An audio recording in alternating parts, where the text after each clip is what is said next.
Hello friends, हमारे channel non stop love stories in Hindi में आप सभी का एक बार फिर से स्वागत है। मैं ऋतु आप सभी के लिए एक और नई स्टोरी के साथ।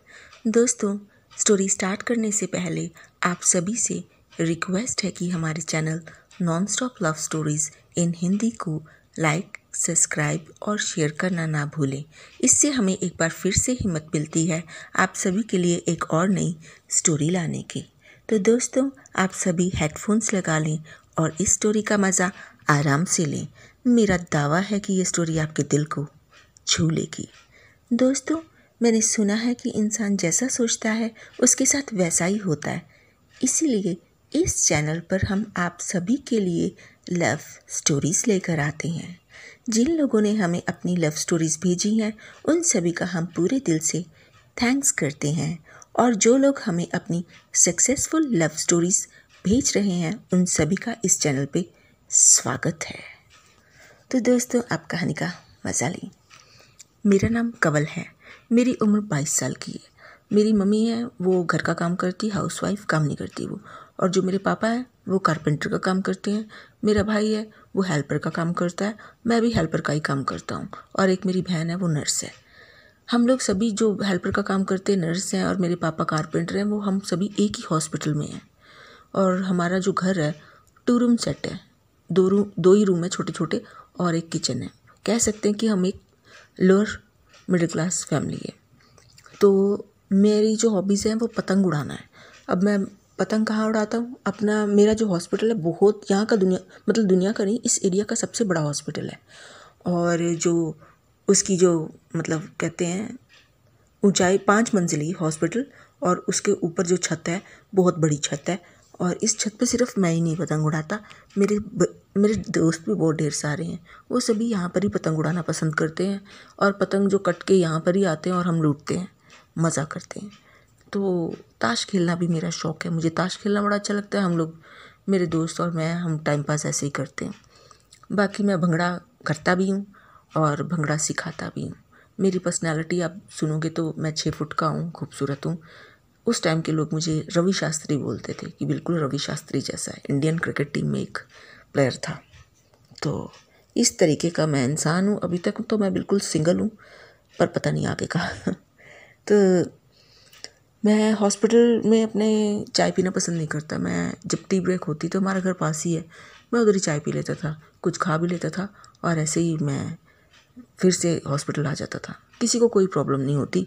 5-10 मिनट भी लेट आओ तो ये हॉस्पिटल वाले सारे अपने हैं, सभी ऐसे ही हैं, लोअर मिडिल क्लास फैमिली की तरफ से हैं, जो हमें जानते हैं, तो कोई कुछ नहीं बोलता।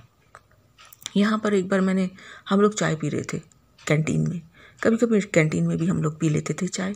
तो वहाँ पर मेरे को एक लड़की दिखी। तो वो लड़की बेहद खूबसूरत थी। अब फिर मैंने क्या किया, उसका जो यूनिफॉर्म था उसी से पता चल रहा था ये अभी स्टूडेंट है यहाँ पर। तो मैंने उसकी जो साथ वाली लड़कियाँ थी उनसे बात करी। जो मेरे फ्रेंड्स थे उनकी गर्लफ्रेंड्स थी बीच में। उनकी जो गर्लफ्रेंड्स थी ना, उनसे पूछा तो पता चला इसका नाम दिव्या है। मैंने फिर इसके घर के बारे में सारा लिया नॉलेज की, हाँ इसके घर में क्या क्या है, इसकी बहनें कितनी हैं, भाई कितने, सब कुछ मैंने पता किया। फिर एक दिन मैंने किसी एक लड़की को बोला, मैंने कहा तेरी तो फ्रेंड है ना, हमारे साथ लेके आ चाय के लिए, यार मुझे अच्छी लगती, मैंने ऐसे बोला। तो वो ले आई, क्योंकि मैंने बड़ी रिक्वेस्ट से बोला था इसलिए वो लेके आ गई। वो मेरी बड़ी रिस्पेक्ट करती थी।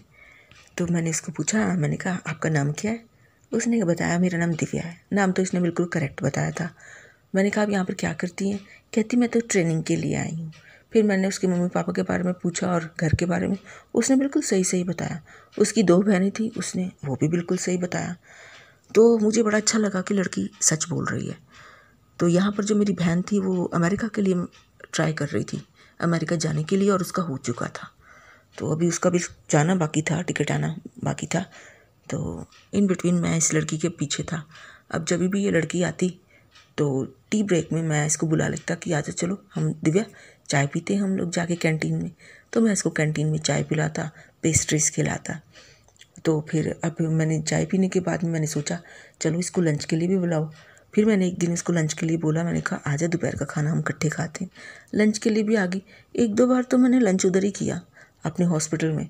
फिर मेरे को आदत थी कि मेरे घर में बहुत अच्छा खाना बनता था, मम्मी बड़ा अच्छा बनाती थी, तो घर के खाने का मज़ा ही कुछ और होता है। मैंने इसको बोला, मैंने कहा तुझे घर के खाने की याद नहीं आती? इसने बोला मुझे बहुत याद आती है, हमारे मेस में तो कहती ऐसा खाना बनता है। मैंने कहा चलोगी मेरे घर में? कहती हाँ। फिर मैं इसको अपने घर लेके चला गया। मेरे घर में मैंने इसको खाना खिलाया। मम्मी ने माँ की दाल बनाई हुई थी, इसकी फेवरेट थी। सलाद बनाया था, साथ में चावल थे, इसने बड़े शौक से खाए। खैर मेरी भी फेवरेट है, मैं को बहुत पसंद है। तो फिर मैं जो मतलब मैंने कहा कि अब चाय भी मेरी मम्मी बड़ी अच्छी बनाती, तो मैं टी ब्रेक में भी मैं इसको साथ ही घर लेके चल जाता था। तो पापा से इधर मैं स्कूटर की चाबी ले लेता था, इसको घर ही लेके चला जाता था। घर में हम लोग आराम से चाय पीते थे, बिस्किट खाते थे, फिर भाग के आ जाते थे अपने अपने काम पे। तो ऐसे ही चलता रहा, मैं इसके पीछे था। अब जब जब बारिश होनी ना, तो लेकिन ये जो लड़कियों का हॉस्टल था ना, ये दूर वाले हॉस्टल में रहती थी, जो हमारे हॉस्पिटल से थोड़ा दूर था ना। इसको बस छोड़ने जाती थी, मतलब सभी लड़कियां जो उधर हॉस्टल में थी उनको बस छोड़ने जाती थी, इसको भी। तो मैंने धीरे धीरे जब बारिश आनी ना, तो मैं छतरी लेके खड़ा हो जाता था। मैं कहता था दिव्या आ जाओ, मैं आपको अंदर हॉस्पिटल तक छोड़ दूँ। ये आ जाती थी। तो फिर अब मैंने इसको क्या किया, ड्रॉप करना शुरू कर दिया इसके हॉस्टल तक। मैं इसको बस में नहीं जाने देता था। फिर मैंने धीरे धीरे इसको वहाँ हॉस्टल से लाना भी शुरू कर दिया। मतलब मैंने अपने आप को इसका सबसे बेस्ट फ्रेंड बना लिया था।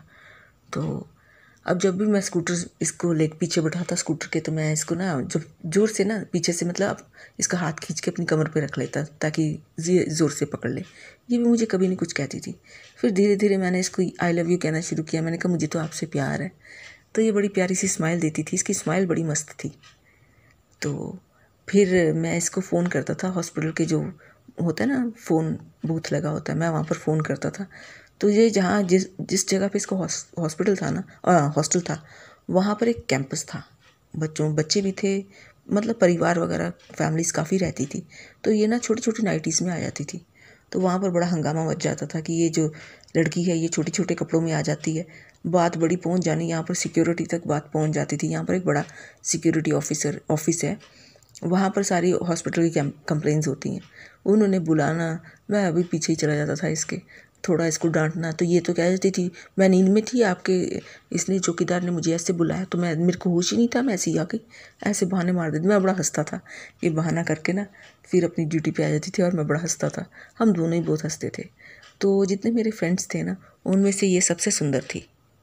हमारे फ्रेंड ग्रुप में जितने गर्लफ्रेंड बॉयफ्रेंड्स थे, हम सारे हमारा ग्रुप बहुत बड़ा था ना, तो उसमें से ये सबसे सुंदर थी। आपको मैं बताऊं, हमारा जो ग्रुप था ना, हम लोग एक दूसरे की, जैसे किसी ने कोर्ट मैरिज करानी है ना, तो हम लोग जो थे ना, हम लोग उसकी शादी जो होती थी, जैसे गवाहियों की ज़रूरत होती, गवाही देनी, तो कोर्ट में हम लोग जाते थे, तो साइन भी हम लोग करके आते थे। फिर जैसे कि अब पुलिस लड़की वाले उस टाइम पुलिस केस कर देते थे कि हमारी लड़की भगा के ले गया लड़का, तो उनको छुपाने का भी काम हम कभी अपने घर में रखते थे, कभी किसी और दोस्त के घर में, फिर कभी किसी और, ऐसे हम लड़का लड़की को छुपा भी लेते थे। बड़ा अच्छा था, हमारा प्यार बड़ा था दोस्तों में। तो मेरे को था कि मैं इससे शादी करूँगा।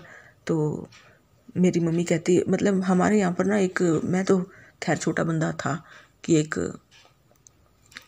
हेल्पर ही था मैं। तो मेरे मम्मी डैडी बड़े खुश थे कि तेरे को एक नर्स मिल गई। तो लेकिन यहाँ पर जो नर्सें होती हैं ना, उनके घर वाले उनकी शादियाँ नहीं करवाते, कि एक छोटे बंदे से नहीं कराते। वो लोग अपनी नर्स को बाहर भेज देते हैं, अपनी लड़कियों को या बेटियों को बाहर भेज देते हैं फ़ौरन। तो खुद भी ऐसे ही निकल जाते हैं। तो मेरे को वो लग रहा था कि इसके घर वाले शायद परमिशन नहीं देंगे शादी की। तो पर मैंने पहले इसको ही मनाया, मैंने कहा तू मेरे से शादी करेगी? तो भी इसने कोई जवाब नहीं दिया। फिर मैंने इसको किस करना शुरू कर दिया। तो मुझे कभी रोकती नहीं थी, तो मैं इसको हग भी कर लेता था, किस भी कर लेता था, मैं इसको प्यार करने लग गया था। फिर मैंने इसको एक दिन कह ही दिया, मैंने कहा मैं भी तुझसे प्यार करने लग गया हूँ, मैं तो तेरे बिना रह नहीं सकता, कि तू तो मुझे कोई जवाब नहीं दे रही। कहती मैंने ना थोड़ा ना करी है। फिर मेरे जो हौसले थे वो और बुलंद हो गए। ये सभी से बहुत अच्छी तरीके से बात करती थी। तो दोस्ती तो थी। फिर मैंने कहा कि तू मेरी गर्लफ्रेंड है ना? कहती हाँ हूँ। मैंने कहा देख, तू मेरे साथ ही रहती है, मेरे घर में ही आती है, सब कुछ है हमारे बीच में, तो ये तो तू मेरी गर्लफ्रेंड ही हुई ना? कहती हाँ। तो मैंने कहा बता, मैं तेरे घर में रिश्ता लेके कब आऊँ? अब ये थोड़ा सा इसको मतलब पसीना सा आ गया रिश्ते के नाम से। तो कहती अभी मेरे पापा बीमार हैं। फिर मतलब हम सैटरडे संडे ही अपने घर जाती थी ना। अब मेरे को भी था कि मेरे मम्मी डैडी कहते थे जल्दी से उसके घर में बात कर ले, तो मैं बड़ा था घर में। तो इतने में जो मेरी बहन थी वो अमेरिका के लिए चली गई थी। हम लोग दिल्ली छोड़ने गए उसको, वहाँ से ही उसकी मतलब थी डायरेक्ट फ़्लाइट। तो फिर हम आ गए। फिर मैंने इसको दोबारा पूछा, फिर कहती मेरे घर में अभी टेंशन चल रही है, दूसरे नेक्स्ट सैटरडे संडे। फिर मैंने इसको अगले सैटरडे संडे पूछा, ये कहती मेरी बहन बीमार है। करते करते इसने पूरा 1 साल निकाल दिया आराम से। अब फिर ये जो हमारा जो क्रिसमस है, क्रिसमस बिताने के लिए मनाने के लिए घर चली गई। अब मैं तो परेशान हो गया। मैंने कहा ये तो शादी के लिए भी नहीं हाँ नहीं बोल रही है ये। मैंने अपनी मम्मी डैडी से बात करी। मम्मी डैडी कहते हैं देख बेटा, इसके घर में अब तेरे को जाकर ही बात करनी पड़ेगी। मुझे तो लगता नहीं इसके घर वाले मानेंगे, तभी तो ये नहीं मान रही। मेरे को भी था, मैंने कहा हाँ यही है। तो जब ये आई इस बार, तो मैंने कहा भाई मैं तो तेरे घर में बात करूँगा अब। मैंने कहा न्यू ईयर निकलने दे, फिर मैं तेरे घर आता हूँ अपने मम्मी डैडी को लेके। अब इसके तो सांस चढ़ गई। कहती मेरे मम्मी डैडी दोनों बीमार रहते हैं, तुम ये क्या क्या। मैंने कहा तेरी शादी नहीं करनी, बीमार रहते हैं तो ये। लेकिन ये ना मान रही नहीं थी। फिर मेरी मम्मी ने बड़े प्यार से इसको मनाया। कहती बेटा किसी से तो तूने शादी करनी है ना, तो हमारा लड़का बुरा तो ना, देखने में कितना सुंदर है। तो कहती आंटी देखो अभी नहीं मैं शादी करना चाहती। फिर मेरे को पता चल गया ये मेरे को बेवकूफ़ बना रही है। फिर मैंने कहा ठीक है। मैं चुपचाप मैंने कहा चला मैं तुझे ना हॉस्टल तक छोड़ दूँ। मैंने स्कूटर के पीछे बिठाया। मैंने कोई रास्ते में इससे बात नहीं की, ना मैंने इसका हाथ पकड़ा। मैं सीधा इसके हॉस्टल में ड्रॉप करके मैं सीधा आ गया। फिर ये मेरे को मिलने की कोशिश करती थी हॉस्पिटल में आके ड्यूटी कर। मैं मिलता ही नहीं था, मैं भाग जाता था। जब ये मैं देखता था ना दूर से आ रही है, मैं निकल जाता था। फिर मेरे दोस्त ने मुझे आइडिया दिया, कहता ऐसा कर तू ना चाय दूसरी लड़कियों के साथ पीनी शुरू कर दे। क्योंकि हमारे तो बहुत ढेर सारे फ्रेंड्स थे, किसी को भी मैं बिठा लेता, उसकी गर्लफ्रेंड ने आना ही था। मैंने कहा चलो ये भी ट्राई करके देखता हूँ। फिर मैंने इसको चिढ़ाना शुरू किया। जब ये आती दूर से मैं देखता तो मैं किसी के साथ बैठ जाता, चाय पी रहा होता तो मैं दोस्त पेस्ट्रीज के लिए भी बोल देता। हम दोनों पेस्ट्री खाते। अब इसको बड़ी आग लगती। जिसके साथ मैंने खाना पीना शुरू कर दिया उसी के साथ लड़ाई करती थी, लड़ाई बड़ा करती थी। पूरे हॉस्पिटल में मशहूर हो गया था कि ये बहुत लड़ाकी है नर्स। इसकी तो ट्रेनिंग ख़त्म होने पे आई, तब ये शादी के लिए तो इसने मुझे हाँ बोली नहीं थी। तो मैं भी चुप था, मुझे पता था नहीं कराएगी ये शादी। तो लेकिन जैसे जैसे मैं इसको चिढ़ाता था ना, ये बहुत जल्दी थी। फिर एक दिन खुद ही आई घर में मेरे। उस दिन बड़े अच्छे मूड में थी, बड़ा मेकअप करके आई थी। तो मेरे साथ आके बैठ गई। मैंने कहा हाँ अब आज कैसे आ गए आप। कहती आप तुम तो मुझे तुम बोलते थे। मैंने कहा वो टाइम था, अब टाइम दूसरा है। कहती अच्छा। तो फिर मुझे कहती कि मेरे मम्मी डैडी आप लोगों से मिलना चाहते हैं। मैंने इसकी तरफ ध्यान से देखा, मुझे तो लग रहा नहीं था कि मम्मी डैडी, मेरे को तो लग रहा था ये खुद ही बोल रही है। चलो मैंने कहा जब इस बार तू घर जाएगी ना, मैं अपने मम्मी डैडी को, हम लोग सब इकट्ठे ही चलेंगे। कहती ठीक है। कह तो दिया इसने, पर मुझे तो कुछ और ही लग रहा था। फिर हम लोग सैटरडे को तैयार हो गए। मुझे पता था अभी घर जाएगी, हमें इसके साथ ही जाना है इसके उधर। तो मम्मी डैडी भी तैयार हो गए। घर में एक छोटा भाई रह गया। मैंने कहा घर का ध्यान रखना, हम लोग कह के इसके साथ हम लोग निकल गए। बस में हम लोग गए थे। इसके एरिया तक जब हम पहुँचे, इसने घर तक गई तो वो लोग तो हमें देख कर ही हैरान थे, कहते ये लोग कौन है। तब मुझे पक्का पता चल गया ये मुझे बेवकूफ़ बना रही है, इसने घर में कोई बात नहीं की। तो हम लोग उनको घर वालों को 1 मिनट में पता चल गया था ये शादी के लिए ही आए हैं। क्योंकि मैं लड़का था, मेरे माँ बूढ़े थे। हम जब आके बैठे, उनको 1 मिनट में पता चल गया ये शादी के लिए ही आए हैं। अब यही कर रही थी घर का काम। इसने बाहर के जाके पानी दिया, पानी लेके आई हमारे लिए। तो मैं देख रहा था, बाकी तो कोई हमसे बात भी नहीं करने की मतलब कर रहा था। फिर उसकी मम्मी आई, कहती आप लोग कैसे आए। हमने बिठा लिया, हमने कहा बैठो आप बात करने आए हैं। जब मैंने इतना बोला बात करने आया, वो मिनट में समझ गई। उम्र थी भाई उसकी इतनी। तो कहती मैंने कहा ये मेरे मम्मी डैडी हैं और मेरा नाम कंवल है। तो कहती क्या चाहते हो आप। मैंने कहा भाई मेरी आपकी बेटी के साथ, दिव्या के साथ फ्रेंडशिप है, हम दोनों एक दूसरे को प्यार करते हैं। मैंने कहा पूछ लो। उसने कहा कि भाई हमने तो अपनी लड़की को फ़ॉरेन भेजना है, तो फ़ॉरेन जाएगी, ये उधर किसी लड़के के साथ शादी करेगी, जैसे यहाँ पर सभी करते हैं। सेम वही जवाब। मैंने इसकी तरफ ध्यान से देखा कि मेरी आंखों में तो क्वेश्चन था, तूने तो मुझे भाई बुलाया था अपने घर में, माँ बाप राज़ी हैं, आके बात कर लो। यहाँ पर तो कुछ और ही है। तो मैंने इसको पूछा, मैं कहा दिव्या तू मेरे से शादी करेगी? तो उस टाइम में इसने थोड़ी सी हिम्मत दिखाई, अपनी मम्मी को कहती मम्मा मैं इसके साथ ही शादी करूँगी। मुझे बड़ा अच्छा लगा, मेरे ख्याल से शायद इसीलिए बुलाया होगा। तो लेकिन उसके पापा बीच में आ गए, कहते भाई हमने अपनी लड़की को फ़ौरन भेजना है, इसकी शादी वहाँ ही होएगी, आप कोई और लड़की देख लो। फिर हम लोग आ गए। जब हम लोग आए तो इसने भी बैग साथ ही उठाया, कहती मैं इसी के साथ शादी करूँगी। इसके मम्मी डैडी पीछे ही आए, लेकिन हम लोग फिर मैं अपने मम्मी डैडी के साथ था, ये पीछे पीछे आ रही थी। फिर मैंने देखा कि हाँ ये मेरे पीछे आ रही, तो हमने साथ ही इसको अपने रख लिया, तो ये आ गई। तो फिर इसके पापा मम्मी वहाँ तक आए, हॉस्टल तक। हॉस्टल में वार्डन को बोला कि इसको ऐसे बाहर किसी के साथ जाने नहीं देना, हमें फ़ोन कर दो अगर ये इस लड़के के साथ घूमे फिरे। हॉस्पिटल में भी आके ये बोला वार्ड इंचार्ज सिस्टर होती है ना उनको, तो काफ़ी लोगों को बोल के गए, जितनों को जानते थे ना उनको सबको बोल के गए कि इस लड़के के साथ अगर देखो तो हमें बता देना। तो अब हॉस्पिटल में ना सब अपनी अपनी ड्यूटी करते हैं, इतनी चुगलियाँ कोई नहीं करता। घर में फ़ोन करे, ये करे वो करे, इतना होते बीच बीच में 2-4 लोग होते हैं ऐसे, पर हर कोई नहीं ऐसे होता। हम लोग वैसे ही वहाँ पर मिलते रहे। तो फिर इसने मुझे बोला, मैं कहती कि भाई कवल मेरे मम्मी डैडी तो मानेंगे नहीं, हम लोग कोर्ट मैरिज करा लेते हैं, यहाँ पर ऐसे ही सब करवाते हैं। तो मैंने कहा ठीक है, मैंने एप्लीकेशन लिख दी कोर्ट की। तो मतलब हमने वकील हायर किया, तो जो कराता था मैरिज हम जानते थे, पहले भी हम लोग करवा चुके थे अपने दोस्तों की शादियाँ, तो अब मैं भी तैयार था। तो फिर कहती कि शादी से पहले कहती मैं अपने घर में एक बार ज़रूर जाऊँगी। मैंने कहा हाँ ज़रूर जाना। तो जिस दिन डेट थी उससे 2 दिन पहले ही अपने घर में जब होके आई सैटरडे संडे, तो इसकी माँ ने इसको बोला तू बहुत सुंदर लग रही है, क्या बात है। बार बार यही बोल रही थी इसकी माँ, पता नहीं क्यों इसका चेहरा वैसे ही बदल गया था, बहुत सुंदर लग रही थी ये 2-3 दिन से। उस दिन मतलब तो ज़्यादा ही सुंदर लग रही थी। इसकी माँ ने ऐसे पूछा तो फिर कुछ नहीं बोली, आ गए। फिर यहाँ पर हमारी शादी हो गई।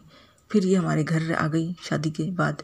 तो उसके घर वाले झगड़ा करने आए, पर हमने बता दिया कि हमने कोर्ट मैरिज करा ली है, कि कुछ नहीं अब कोई बिगाड़ सकता, आप लोग मतलब ऐसे ही बोल रहे हो। मतलब मैं जैसे हम लोग बोलते हैं, मम्मी डैडी भी बोले बीच में, कहते हमने पादरी भी बुलाया था, ऐसे करके शादी हमने करवाई है, आप लोग बीच में ऐसे नहीं कर सकते।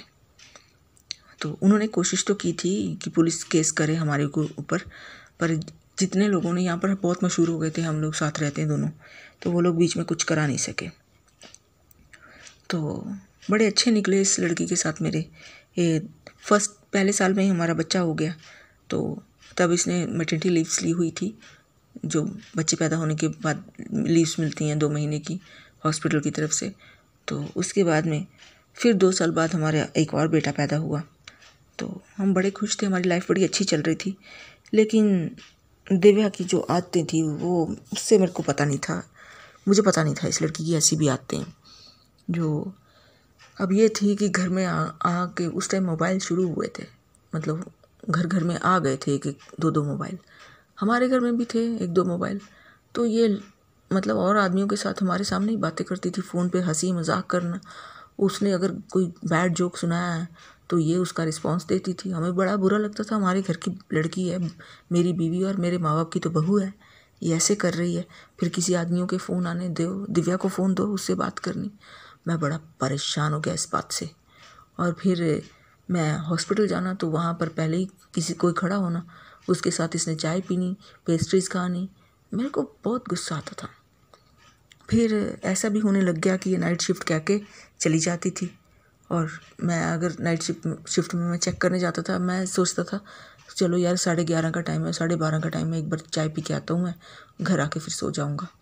लेकिन ये नाइट शिफ्ट में होती नहीं थी।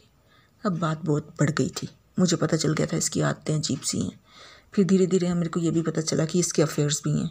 एक आदमी था, उसके साथ तो इसका बड़ा ख़ास अफेयर था, उसके साथ ये बाहर भी जाती थी। फिर मैंने इसको डिवोर्स देने की कोशिश करी, लेकिन इसने मुझे डिवोर्स देने से साफ मना कर दिया। इसने कहा कि ना मैं बच्चे दूंगी अपने दोनों, और ना मैं डिवोर्स दूंगी। तो मैं बड़ा अपसेट हुआ इस बात से। अच्छी फ्रेंड बन गई एकदम ही। तो वो मेरे से दुख सुख हमेशा करती थी। मैं बताता था यार इस लड़की ने मेरे को ना कहीं का नहीं छोड़ा, ये ऐसे मेरे साथ, मतलब इसने शादी करी, लव मैरिज है, उसके बाद मैंने बताया, मैंने कहा इसके घर वालों से मैंने लड़ाई करके शादी करी है। फिर मैंने कहा अब हमारे पास 2 बच्चे हैं। मैं कहा देखो बच्चों को भी लेके अलग रहती है, अब हमारे घर में भी नहीं रहती और इस आदमी से ही मिलती है। तो शाइना मुझे समझाती थी, कहती थी हम हर एक को नहीं समझ सकते और हम हर एक की आदतों को नहीं मतलब बदल सकते। फिर जो मेरी वाइफ थी दिव्या, इसने शाइना से लड़ाई करनी शुरू कर दी वार्ड में। जब ड्यूटी इसके साथ दोनों की इकट्ठी होनी तो ये उसके साथ लड़ाई करती थी, उसको मारती थी थप्पड़। ये सब मतलब एक हॉस्पिटल में ये सब हो रहा था। तो फिर हॉस्पिटल वाले कहते थे, इसको वार्निंग देते थे कि हाँ दिव्या इन बातों से हट जा, नहीं तो अच्छी बात नहीं है ये। तो शाइना को इसने जहाँ देखना उसको थप्पड़ मार देती थी, उससे लड़ाई करती थी, जानबूझ के उसकी कोई चीज़ तोड़ देती थी। क्योंकि शाइना जो थी ना इससे थोड़ी जूनियर थी ना, तो इसलिए छोटी थी वो, उससे नफ़रत भी करती थी ये। फिर देखते देखते फिर मैंने शाइना मतलब मैं कंट्रोल करता था सब चीज़ें। जब ये इसको मारती थी मैं बीच में आ जाता था, मैं कहता था हाँ अब बता तेरे को क्या चाहिए इससे। तो मेरी शाइना बेस्ट फ्रेंड बन गई थी, ऐसा कुछ भी नहीं था हमारे बीच में। फिर मैं शाइना को घर लेके जाता, हम लोग खाना खाते, जैसे मैं इसके साथ रहता था, मतलब हम लोग पेस्ट्रीज खाते थे तो चाय पीते थे। तो अब मैं सब शाइना के साथ में। तो शाइना तो ऐसी थी लड़की, मेरे साथ पतंग उड़ाने भी छत पे आ जाती थी, बड़ा मज़ा आता था। ऐसा लगता था जैसे लाइफ में अब कोई कमी नहीं है। पर मैं फिर भी अपने बच्चों से मिलने के लिए ना तरस जाता था। इसने तो मुझे अपने बच्चों की भी नहीं शक्ल दिखाई, क्योंकि ये बहुत चालाक थी, इसको पता था मैं इसको डिवोर्स नहीं दूंगी तो बच्चों के पीछे तो आएगा ही, इसलिए शायद इसने बच्चे अपने पास ही रखे। फिर जो मेरी सिस्टर थी ना बहन, वो अमेरिका जा चुकी थी, उसको सब मेरे छोटे भाई ने फ़ोन करके बताया, उसका फ़ोन आया था, सब कुछ बता दिया उसको। फिर मेरी बहन बोलती है कि देख अब तेरे को कुछ ना कुछ तो करना ही है ना कवल। मैंने कहा हाँ तू बता क्या करूं। कहती तू ना किसी ऐसे वकील को हायर कर जो तुम्हारी जो मतलब शादी है ना दूसरी शादी करवा दे। मैं कहा ये शादी जो होगी है वो, कहता है उसने कहा कहती कुछ कर ही नहीं सकेगी, तू बस इस लड़की के साथ ना शाइना के साथ शादी करवा ले। मैं कहा शाइना मान जाएगी। कहती तू बात करके देख ले एक बार। तो कहती उसके बाद मैं तुम्हें इधर बुला लूँगी, क्योंकि अब उसके पास ना ग्रीन कार्ड भी था। तो मैंने कहा अच्छा ठीक है। तो 5 साल हो गए थे उसको गए भी। तो फिर मैंने कहा ठीक है, मैंने शाइना से बात करी, मैंने कहा आप मेरे से शादी करोगे। तो शर्मा गई वो। तो मेरे को लगा कि हाँ शायद इधर बात बन जाए। तो जब शाइना के पेरेंट्स आए, मम्मी डैडी आए, तो मैंने उनसे बात करी। मेरे मम्मी डैडी ने भी उनसे बात करी कि आप मैरिज के लिए तैयार हो, कि हमारे साथ तो ऐसा ऐसा हो गया। तो कहते अगर ये डिवोर्स नहीं देती तो आप दूसरी शादी कैसे कर सकते हो। मेरे मम्मी डैडी ने कहा कि हमारी जो लड़की है वो फ़ॉरेन गई हुई है, तो इसके साथ ही इस लड़की को भी भेज देंगे और इसको भी, कि वो दोनों अमेरिका रह लेंगे, इधर ये कुछ कर नहीं पाएगी। वो लोग मान गए। हमने बड़ी मुश्किल से शादी करी, कोर्ट मैरिज करवाई। तो हमने यहाँ पर किसी को नहीं हमने ना बताया ना पता चलने दिया। तो शाइना थी वो बाहर रहती थी, उसने हॉस्टल भी छोड़ दिया था, क्योंकि हॉस्टल में जब तक थी ना तो इसको एक बार दिव्या ने इसको बेल्टों से मारा था। तो उसके बाद मैंने शाइना को हॉस्टल जो छुड़वा दिया था। फिर उसके बाद में शाइना बाहर रहती थी। तो अब हमारे बीच में जो भी था, हमारी शादी हो चुकी थी, हमने किसी को मैंने अपने फ्रेंड्स को बोल दिया था यार किसी लड़की को ना बताना, लड़कियों के पेट में बात नहीं बचती। वो भी बड़े अच्छे थे, मान गए थे। किसी को हमने कानो कान खबर नहीं होनी दी कि हमारी शादी हो चुकी है। फिर उसके बाद में शाइना जो थी, अब हमने अपना वीज़ा लगवाना था, बड़ी मुश्किल से जितना काम किया हमने सब चोरी चोरी किया। शादी भी हमने चोरी चोरी की, वीज़ा भी हमने चोरी लगवाया। फिर उसके बाद में हम लोग, अब हमारी मतलब अमेरिका हमने जाना था, मेरी बहन ने फिर बुला लिया हम लोगों को। सारा कुछ हो गया, जब पेपर तैयार हो गए हम लोग बाहर के लिए दोनों निकल गए। फिर बाहर जब हम लोग गए तो वहाँ पर ये सब ना तो चेहरे थे पुराने और ना ही हमारी पुरानी यादें थी, कड़वी यादें। तो वहाँ की लाइफ कुछ और थी, वहाँ का जो पहनावा था वो कुछ और था। बड़ा दिल खुश हुआ। मैं बड़ा सा कोट पहनता, मुझे बहुत अच्छा लगता जैसे वहाँ के लोग पहनते। शाइना भी बड़ी अच्छी अच्छी ड्रेसेस पहनती थी। तो अब हम लोग बहुत खुश थे। जो मेरी बहन थी उसने वहाँ पर हमें रूम भी दिलवा दिया, वहाँ पर रेंट पे मिल जाते हैं रूम, उसने सब कुछ अरेंज पहले ही करके रखा हुआ था। वहाँ की लाइफ से हम लोग बेहद खुश थे। वहाँ का सब कुछ अलग था। काम भी मेरे साथ का काम, जो हेल्पर का काम है, मुझे मिल गया था। शाइना का नर्स का काम उसको मिल चुका था। तो अब हम लोग जो थे, हम लोग यहाँ पर बहुत खुश थे। मेरी जो बहन थी वो भी कहती देखा भैया हमने ऐसे कर दिया ना। मैंने कहा हाँ। तो जो दिव्या, जो अपने बच्चे थे मेरे, वो दिव्या के पास ही थे अभी। तो शाइना को जब यहाँ पर प्रेगनेंसी हुई तो मैंने एक बार फिर दिव्या को कॉल किया। अब दिव्या के हाथ में कुछ था नहीं, तो उसने सरेंडर कर ही दिया।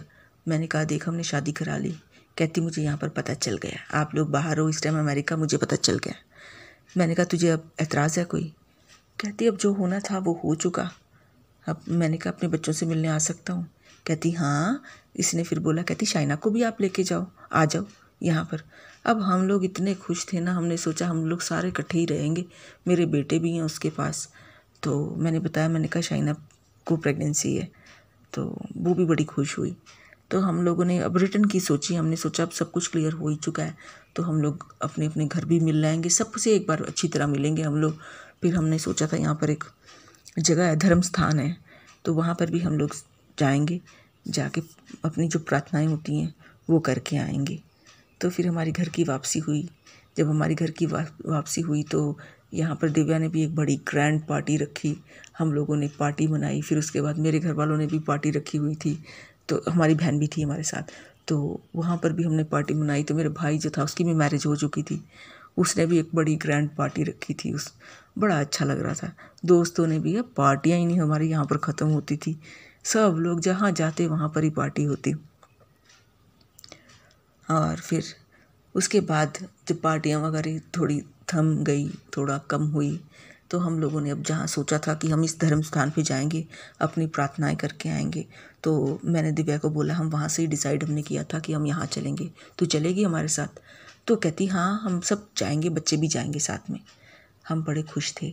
हमने एक बड़ी सी गाड़ी कराई, वहाँ पर हम लोगों ने मतलब सब ने इकट्ठे बैठे अरेंज कर लिया हम लोगों ने कि इतने देर हम लोग होटल में रहेंगे, उसके बाद में हम लोग घर आएंगे इतनी डेट को। सब कुछ अरेंज करके हम लोग गए।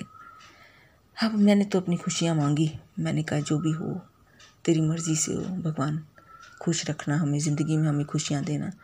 तो जो मेरी वाइफ थी, सेकंड वाइफ शाइना, उसने भी पता नहीं ऐसे कुछ मांगा होगा, लेकिन जो मेरी दिव्या वाइफ थी उसने पता नहीं क्या मांगा।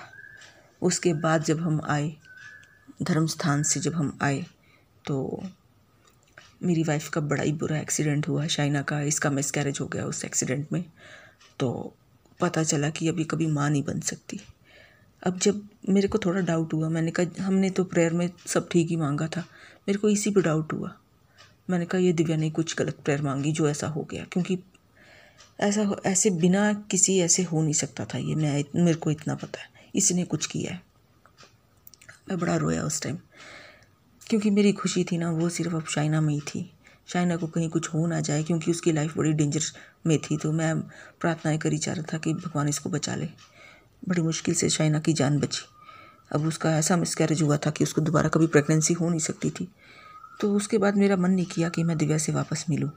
मैंने अपनी मम्मी को बोला कि हम लोग अब जैसे हम लोग पहले गए थे चुपचाप, अब हम दोबारा सभी वैसे ही जाएंगे चुपचाप। इसको मेरी लाइफ से दूर रखना, दिव्या को, इसी ने कुछ किया है। फिर हॉस्पिटल से हमें किसी ने बता दिया कि ये बड़ी शान से बोल रही थी, कहती मैंने उधर ऐसी प्रेयर करी। मैंने कहा है माँ कि तू न्याय कर, इसने मेरे साथ ऐसा किया। मैंने कहा कि अगर मैं उधर ये प्रेयर कर देता कि तू न्याय कर कि इसने मेरे साथ कैसा किया फिर। पर अब मैं खून की घूंट पी के रह गया था कि अब कुछ हो नहीं सकता था, क्योंकि मैंने इसके ऊपर दोबारा ट्रस्ट किया था। वो इसने मेरा ट्रस्ट बिल्कुल दोबारा ही तोड़ा था, और बहुत बुरी तरह तोड़ा था। मेरी वाइफ को इतना बुरा एक्सीडेंट करवाया, वो ट्रॉमा में चली गई। मैं इस चीज़ को कभी भुला नहीं सकता था कि इसने दोबारा मेरे साथ बुराई करी है। बड़ी मुश्किल से फिर मैंने अपने आप को संभाला, शाइना को भी संभालना था। तो हम लोग अपने परिवार में बंद गए थे, हम लोग बाहर नहीं जाते थे। मेरे दोस्त घर आते थे, लेकिन जो दिव्या से कांटेक्ट में था तो मैंने उससे साफ़ ही दूरी बना ली। मैंने कहा भाई मेरे से मिलने की ज़रूरत नहीं है, जो उसकी कांटेक्ट में है। फिर जितने मेरे अच्छे फ्रेंड्स थे वही आते थे घर में। तो थोड़ा टाइम हमने बड़ा आराम से निकाला। फिर हम सब की वापसी हुई अमेरिका की। दोस्त थे मेरे, मम्मी डैडी थे, जिन्होंने हमें दिल्ली एयरपोर्ट पे छोड़ा। दिल्ली से फिर हमने सीधा, हमारी बाहर की फ़्लाइट थी।